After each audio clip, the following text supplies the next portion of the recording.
Fit to Love, episode 80, Alternatives to the Flu Shot. Fit to Love is physical, emotional, and spiritual fitness to achieve the happy life you deserve. From exercise to cooking, relationships, and spirituality, you'll find all the inspiration you need right here with our host, JJ Flazanes. Hello and welcome to Fit to Love Wellness Wednesdays. Today's show, Alternatives to the Flu Shot. We have back our very special Jeanne Peters, our favorite registered dietitian and woman as far as I'm concerned. Jeanne Peters is a registered dietitian and a healthy aging expert with a mission to help women and men feel more vital energy through the healing power of whole foods and lifestyle medicine. In practice for over 33 years, she specializes in optimizing women's hormone health, digestive thyroid disorders, and how to break through weight loss resistance. She co-founded the Nourishing Wellness Medical Center with partner Dr. Jeanne Peters, who specializes in bioidentical hormone health and homeopathy for men and women. She was voted California Dietitian of the Year by her colleagues with her nutritional expertise and was recently certified in Clinical Homeopathy for the education in Clinical Homeopathy. Welcome back, Jeanne. Hey, I'm glad to be here, JJ. Thank you. Yes, and you'll be back again and again and again. Lots to Because talk about. Yeah. You and I can't even get together for a couple hours without coming up with 10 more show ideas. So Good. This is all yes, great. The world needs to have alternatives to health and well-being. So I'm delighted that I can contribute to your bigger mission, which is to help educate people about some of the natural ways that they can support their health and feel better. absolutely. And this is a hot topic this season, flu shots. I've been sort of the not really for flu shots since the beginning of time. Some of it comes from just intuition. And then I've heard you speak about and write on Facebook about alternatives to flu shots. And so that's what we're going to cover today. So if you are listening out there and you're someone who's had a flu shot or you like the flu shots, that's fine. But we're going to bring information to you today to consider what alternatives there are and why you might want to consider them. So Jeanne, take over and tell us why someone would want to consider an alternative to the flu shot.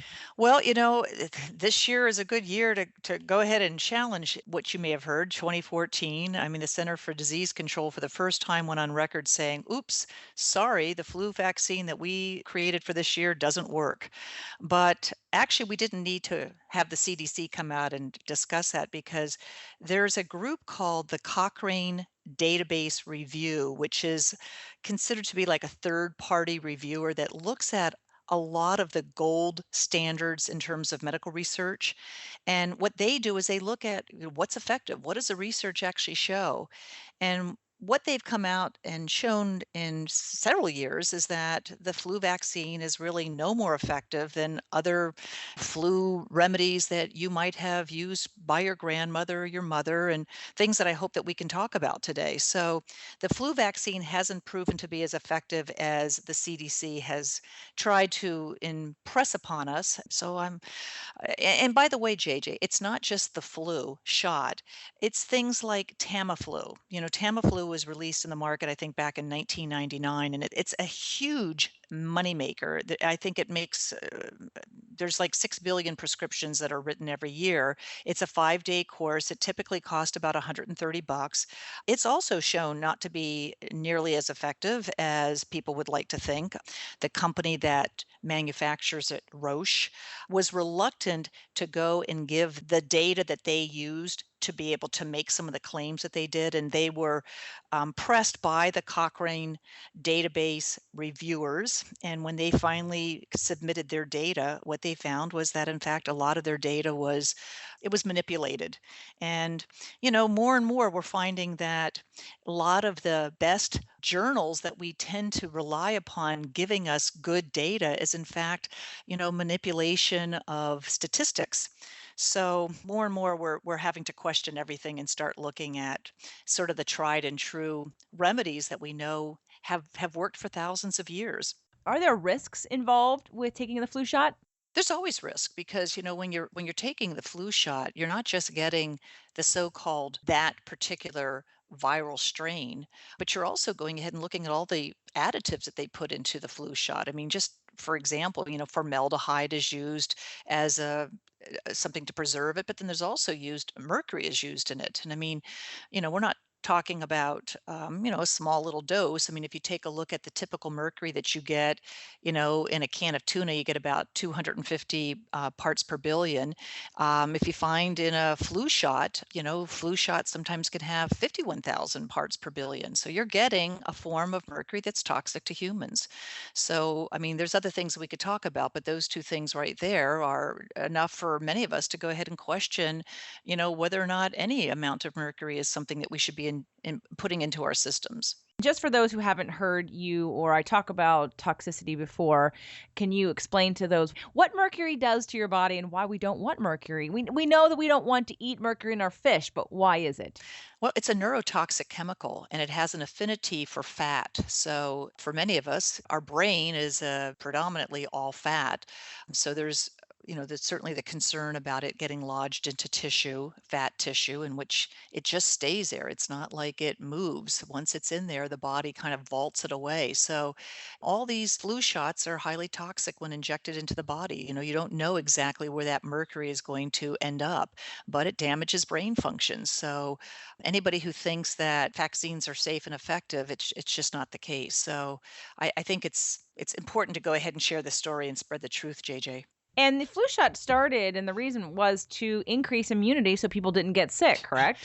That's what we'd like to think, that it was to help support the body by introducing a small amount of a certain viral strain that your body would mount its own immunity to be able to manage when, let's say, that strain would be reintroduced into the system. But the truth of it is there's so many more effective ways to go ahead and mount immunity to help support your immunity without having to also at the same time be introducing some toxins along with that vaccine. So it's not like that vaccine is just something that's pure. There's chemicals in there that are used to help preserve it. So that's my concern. We're already being so exposed to so many toxic chemicals. Why go ahead and introduce another one when there's so many effective ways that we can help to build immunity without needing the flu shot?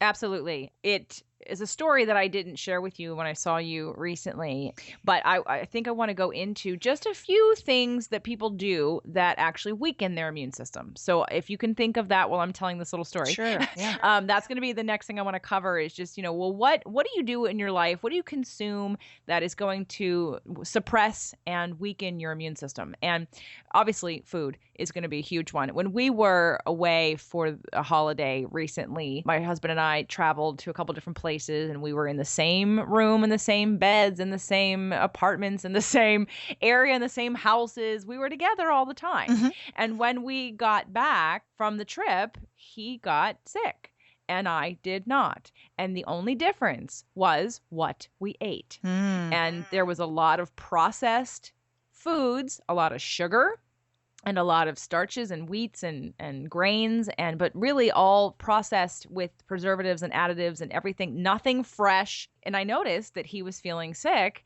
And one of the people who we had seen had said something about sugar suppressing immunity and weakening the immune system. And I thought that was really interesting because then here I am, I'm fine. And the only difference was that I had a much cleaner diet than he had over the trip. So Really let's good speak to point. that. Really good point. Because, one of the ways that you can unbalance your gut flora is to just fertilize it with sugar. Sugar is just like fertilizer for pathogenic bacteria and yeast and fungi and all the things that live in your immune system. In fact, 90% of your immunity lives in your gut, JJ. So whatever you introduce into your mouth that actually ends up down in your gut is going to have a huge impact. So most people don't realize that decreasing sugar is crucial for optimizing your immune system, and grains break down to sugar. So it's not just sugar, found in cookies and cakes, but it's all the other processed ingredients that go along with that break down to sugar. So that's a big deal.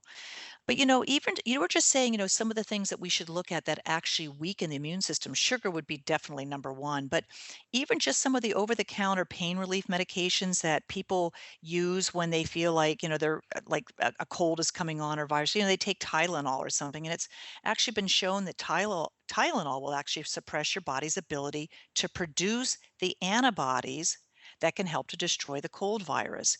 But how many times have you heard of people running to their physicians to get an antibiotic to help them with cold symptoms?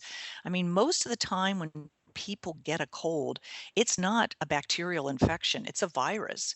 And so when you take an antibiotic, I mean, it's really almost useless against colds and flu. And, Dr. Peters gets a lot of his patients will call in, can you go ahead and write me a prescription for a Z-Pack? And he's really had to educate people and say, look, it's way, overprescribed for this purpose. So when you have a cold or flu, we get right back to some of the things that we know we can do that aren't going to put you in a position where you're weakening your gut, because when you take an antibiotic, you're weakening all the good bacteria as well as the bad bacteria, if in fact that was the issue.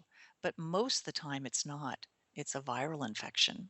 I love that. Thank you for bringing that to the table in terms of pain relief and medication, because people would not make that connection and think that. Yeah. I think antibiotics, more and more people are realizing and understanding how we're killing off the good bacteria as well as the bad bacteria, and how we need the good bacteria, but that 90% of our immunity is in our gut.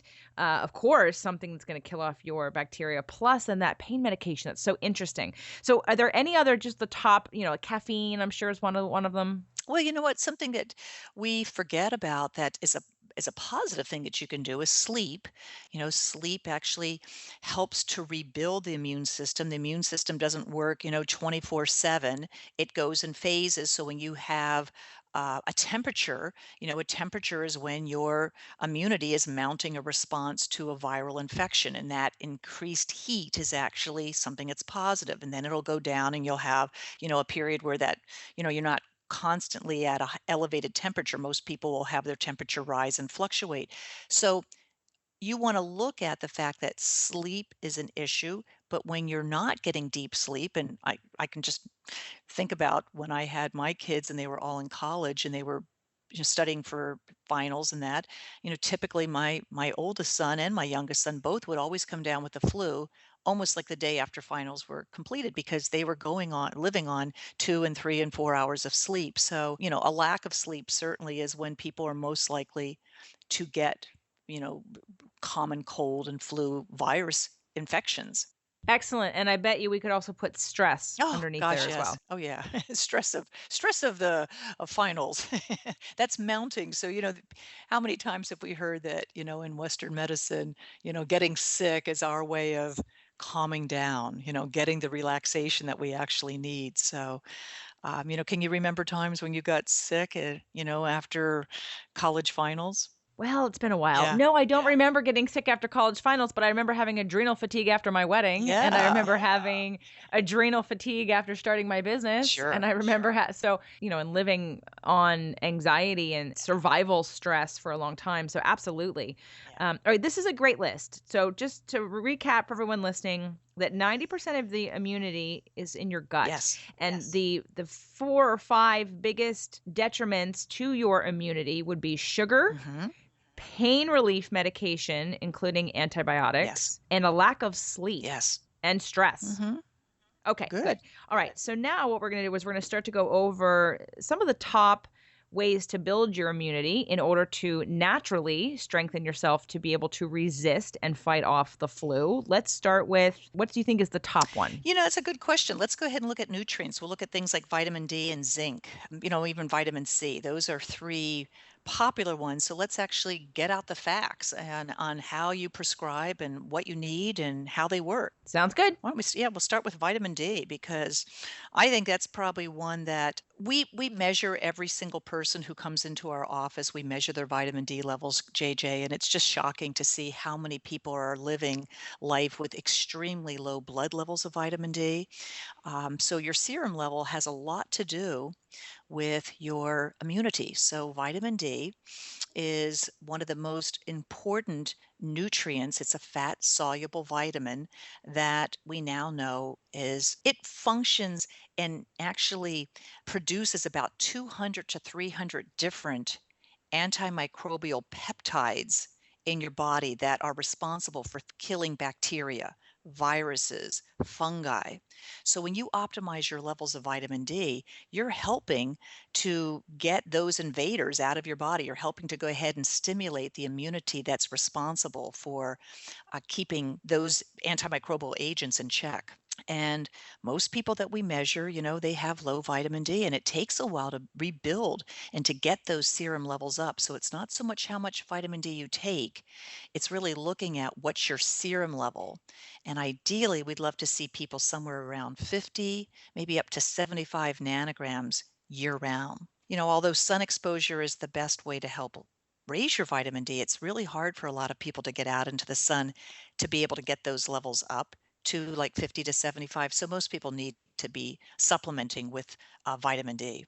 I agree. Now, I have a question about I know that vitamin D has been more thoroughly researched and in the media for probably a good, what, 5 to Oh, yeah, 7 probably years about now? 10 years. So before this, was it just sort of undiagnosed? Because I would have to say that I don't know anybody who's not taking vitamin D who has a high vitamin D level in their blood naturally. hmm Yeah, it's interesting. Vitamin D was not looked at. It was looked at as a vitamin. So we thought of it as a fat soluble vitamin that was important for like bone health. But it's really been in the last 10 to maybe 15 years that we are starting to see the connection between vitamin D being actually operating like a pro hormone. So it's more than just a vitamin. It has so many, I mean, it's really responsible for helping to decrease the risk of all different types of cancers, chronic respiratory disorders. I mean, it's amazing for not only bone health, it's out helping with blood sugar health. I mean, there's so many, it's almost like what doesn't vitamin D do? It's got so many benefits, but most of us are low. And so if you aren't sure, you ought to get your physician to measure your levels, and if your levels are under 30, because the range for vitamin D is somewhere between 30 to 100 would be the acceptable range. But we just are seeing now that you don't want to be, it's like saying, it's okay to go ahead and get a D because a D is passing. You don't want to be a D student. You want to be an A student. So A students are going to go ahead and have better options. So get your vitamin D up to 75 or higher, and you're going to see a huge improvement in your overall immunity. And by the way, if you're a parent listening to this, make sure that you get your pediatrician to measure your child's vitamin D. We're seeing that it's not just adults, it's children as well. So we want to get serum levels up in both adults and children so that everybody benefits from improving their immunity. Excellent. Yes, I take vitamin D and it's in the house and I always get it from you, and I would recommend that everyone also definitely from personal experience definitely follow through with the vitamin D. It's really important. When clients ask me about vitamins, I say that it's one of the top two. If what I recommend would be Oh, good. usually omegas and vitamin D. Thank you. If there's nothing else that you take omegas and vitamin D. JJ, that's great. I'm so glad to hear you say that. And one thing I want to just add to anybody that's listening out there is when you start to feel the symptoms of a cold or a flu coming on, and you maybe have been a bit negligent, that's the time that you take it. So instead of running to go get vitamin C, get your vitamin D out, because it's been proven that vitamin D, again, like I said, it's responsible for immediately starting to activate all these antimicrobial peptides. They're like proteins that up level the body's immunity to go after that bacteria, viruses, fungi, depending on what it is. So take your 5,000 units, or get up to 10,000 units. In fact, sometimes when my son is sick, I know he's somebody that things come on really quickly. I might even have him take as much as 15,000 units. And there's no downside to that. A lifeguard that's sitting outdoors in Southern California for 8 hours is getting about 20,000 units of vitamin D in a day. So there's no fear that you have that somehow by taking, 15,000, that you're going to put your body at some kind of risk. You're actually going to help it support it greatly. We probably could have done a whole show just on vitamin D. Oh, yeah. Absolutely. So we need to move on because we need to take a break and thank the sponsors. But before we do that, and we're going to finish up with some of the other high recommendations. So I think, if anything, everyone listening will get, number one, vitamin D, vitamin D, vitamin D, vitamin D. And also what we've talked about in terms of getting rid of sugar, reducing sugar, stop your pain medication, getting some more sleep, Good. watching what goes in your mouth, in your gut, and taking some probiotics, especially if you've taken any antibiotics. But I know that you have a whole bunch of remedies that people probably have in their kitchen, things that they can do to help with immunity and the flu, and they might have it right now in their kitchen. They could leave listening to this and walk right in there and take care of it. But before we get to that, we do need to take a moment to thank our sponsors. Is your website working for you? If it's not, and you're frustrated with your brand, website, or current online results, Every Angle Media can help transform your existing business presence and build you a website that works when you're not working. Every Angle Media is a full-service web development firm that specializes in solving problems with open-source solutions. We offer complete design services, custom content management systems, fully integrated e-commerce solutions, cross-platform mobile development, and custom third-party integration, and we're here to help. Visit our site to see our work at everyanglemedia.com or give us a call at 310-798-7228. Again, that's everyanglemedia.com. Do you commit to an exercise program every year and then give up within the first 60 days? Are you ready to be accountable to yourself and uncover the personalized changes that will work for you long term? Consider the 30-Day Jumpstart program. The biggest factor for success with weight loss and lifestyle change is accountability. Studies show that people who are accountable to a coach or trainer not only see results within the first 30 to 60 days, but are more successful with long-term weight loss. Visit the products page on fit2love.tv to learn more about the 30-Day Jumpstart program and to get started today. All right, Jeannie, so let's talk about these remedies we have in our kitchen. And I know there's other homeopathic. What are good alternatives for flu shots? I think it's really good to know that anything that you can do that's going to support heat in the body is going to be good. And so a couple things that you might have that are wonderful, and your grandmother or maybe your mother made this for you. I know I certainly made it for my kids. And that is just making a tea from a combination of some of the herbs that are classic, like sage and thyme and oregano and ginger. Sage, thyme, and oregano are wonderful because they have a lot of natural ingredients that are antimicrobial, antifungal, antibacterial. So they're going to help support not only your body's immune system, but they're going to go and kill off some of those invaders. So just making a combination where you might put 4 or 5 fresh blossoms of sage or oregano and maybe like a tablespoon of honey. Honey is very soothing. It's also something that causes a lot of water to be brought into the tissues. So it actually supports like a really scratchy, dry, maybe a rough throat. So just incorporating some hot tea or, making a chicken broth with lots of garlic. Garlic is antimicrobial, it's antifungal, it's got wonderful properties.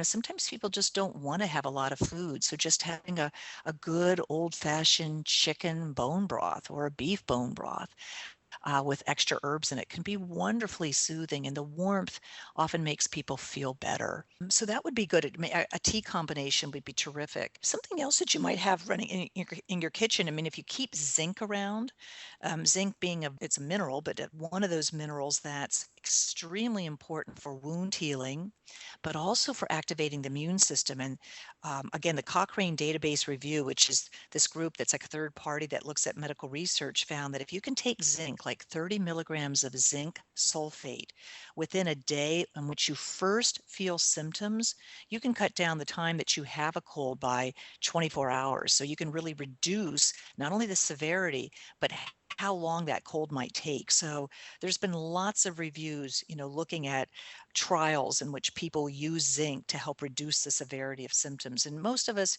may just have zinc hanging around. So 30 milligrams. It's going to be cheap if you don't. You can get it, at most of your health food stores or pharmacies, for maybe $6 or $7. So zinc sulfate would be another thing to consider adding into your flu kit or your immune boosting kit. And another one is oregano oil. A lot of people keep oregano around, but the oil of oregano is hundreds of times stronger.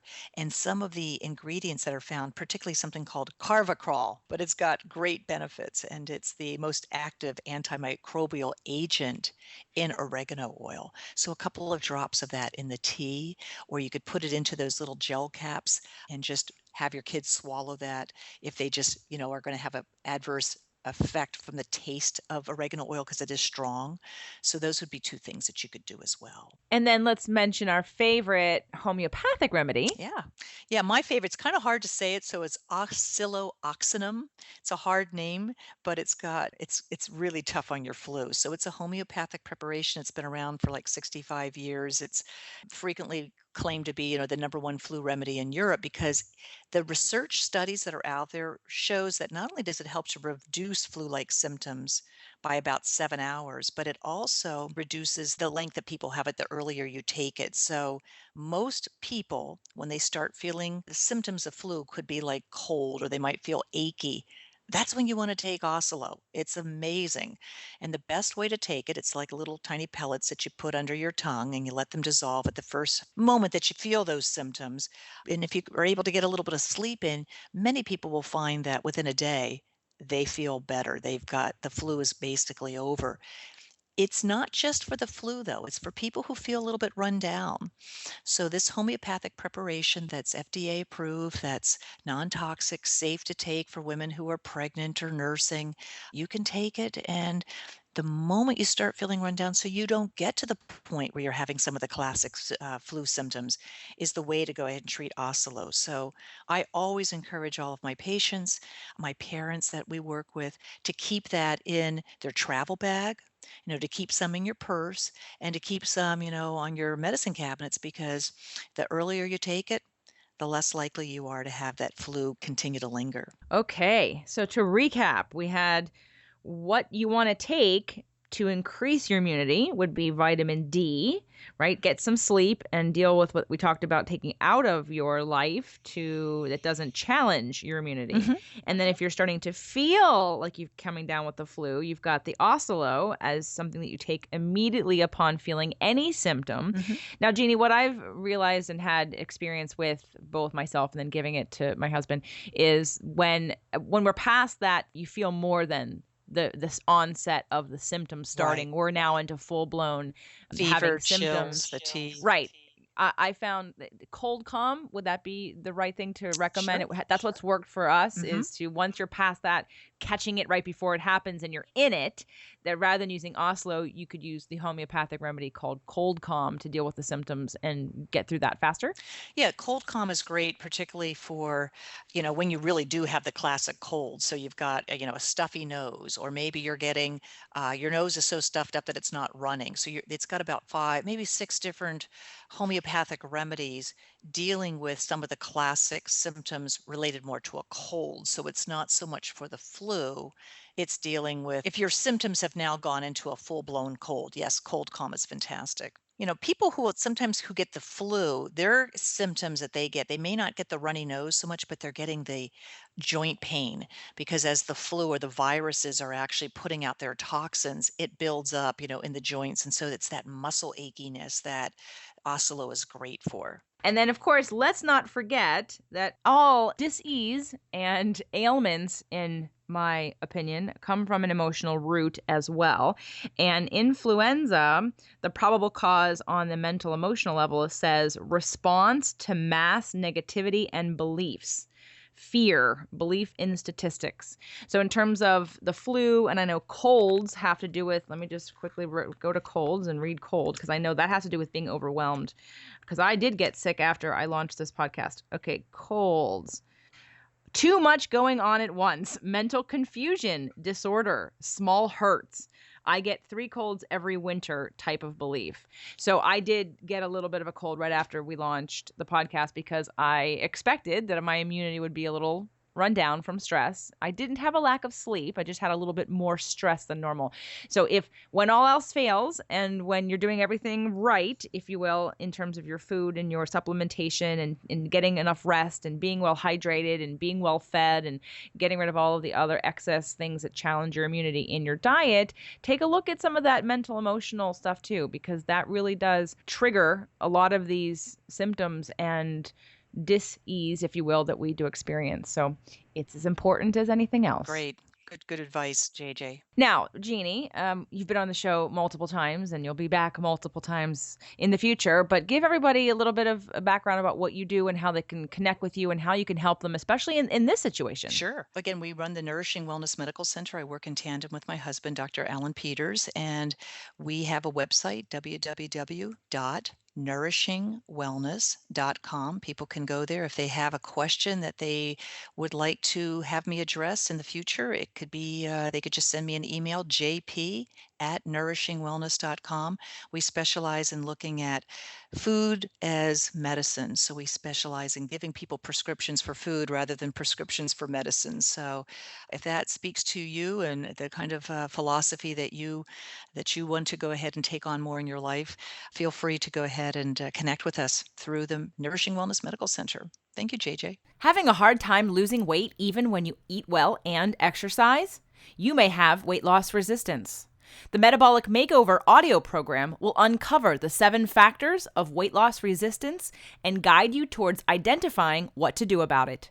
Visit the products page on fittolove.tv to download it now. Looking for an engaging and inspiring speaker? Does your group need a good jolt of positive thinking? Look no further than JJ Flizanes. Visit her site to check out her most requested topics and video examples. jjflizanes.com. That's jjflizanes.com. The Fit to Love podcast show offers you 6 days a week of helpful content to achieve the happy life you deserve. Movement Mondays and Tasty Tuesdays are weekly video casts, while Wellness Wednesdays, Thoughtful Thursdays, Freedom Fridays, and Sexy Saturdays are audio-only shows themed every week to address your holistic life and needs. If the show inspired you, we would love for you to share it and subscribe. Thank you so much for joining us today. Head on over to fittolove.tv for recaps of every show, resources, and to join the community. That's FIT2LOVE.tv. Have a fit and fabulous day.